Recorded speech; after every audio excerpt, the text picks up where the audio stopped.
was, like you said, one of those people, 90%, that was unmotivated to learn. And when I left my freshman year, I left with about 10 credits to my name. And so they kicked me out of Oak Grove because I wasn't doing anything there and I was never there. So I got a ultimatum, whether I wanted to go back to my home school, which was Andrew Hill, or go to the academy.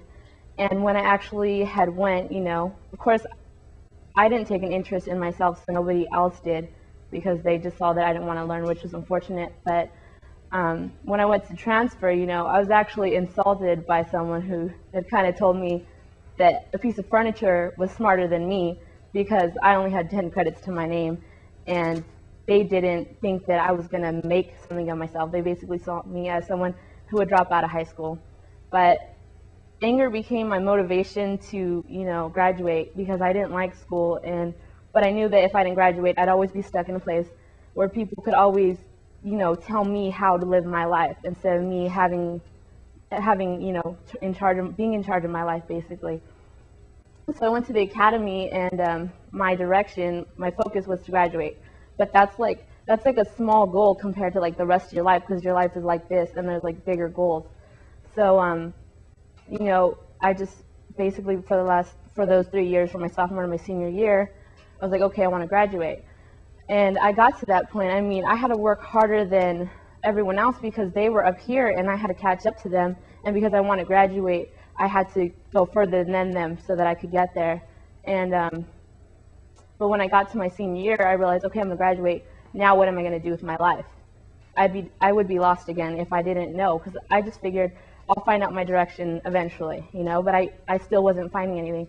So when his program, when they told us about his program my senior year, I took it as the opportunity to find my direction, and I knew that what I had to do was I had to put all my time and just seek and take advantage of the program so that I could find out what I wanted to do. And in Adam's program, it taught me, not to make excuses for myself, not to be afraid of what I want to do with my life, and not to let other people bring me down and tell me that I can't do it, because people around you, like it could be anyone, your family, your friends, anyone, they could try to they could try to tell you to do something else, or tell you that you're not going to make it because maybe they don't see the potential in you that you see, because your dreams are like, they're crazy to everyone else probably, but to you, you think they're possible. And so his program taught me not to make excuses for myself, and to keep an open mind that anything was possible. And I always was into like art. I've been doing art since I was like 5 years old, and I never really took it seriously because my sister and my brother are like amazing. It's a natural talent to them, and so I made excuses for myself that this wasn't something I wanted to do, because I wasn't good at it, or everyone else was better at it than I was. And when we started talking, then people started telling me my senior year I was designing dresses for girls for the prom and putting together, the prom events, and I had people asking me to put their weddings together for them. But I was just thinking of this as something that I like to do. I didn't even notice that it was like something that I liked and came natural to me. And I had brought it up to him, and he had told me, why don't you pursue this? You love to do it. And so, and I told him, because I was still stuck in the mentality that I was in a box and that things weren't possible for me. So he started to change my perspective that anything could be possible, if you set your mind to it, and that's what you want. No one can stop you from your dreams. They could tell you things, but at the end of the day, you're responsible for your life, and that's what it comes down to. So, I told him that I had found a school, and he told me to look into it. And of course, I was like, I can't go to that school. It's too expensive. I can't afford this. And once again, he told me, this is something you want to do. If you want it that bad, you'll find a way to make it work. So I ended up going to the school when I was 17. I started when I was 17, which was last July. It was about 3 weeks after I graduated from high school. I went to college.